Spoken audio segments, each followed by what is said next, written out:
सरकारी नोकरीची तयारी करत असलेल्या विद्यार्थी मित्रांसाठी अत्यंत महत्त्वाचे अपडेट.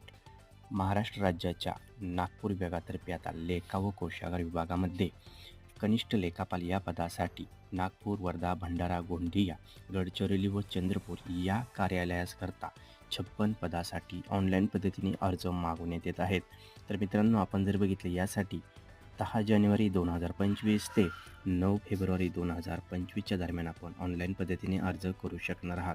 यासाठी लागणारी शैक्षणिक पात्र जर आपण बघितले ते आहे संविधानिक विद्यापीठाची कोणत्याही शाखेची पदवी, त्याचबरोबर मराठी टंकलेखन 30 शब्द प्रति मिनिट आणि इंग्रजी टंकलेखन 40 शब्द प्रति मिनिटचे सर्टिफिकेट आपल्याकडे असणं आवश्यक आहे. ऑनलाईन अर्ज करत असताना आपल्याला 1000 फी ओपन कॅटेगरीला, तर राखीव प्रवर्गासाठी 900 रुपयाची फी भरायची आहे. तर मित्रांनो, व्हिडिओ आवडले असल्यास लाईक आणि शेअर करा. अधिक माहितीसाठी डिस्क्रिप्शनमध्ये लिंक दिल्या लिंकला जाऊन सविस्तर PDF वाचा.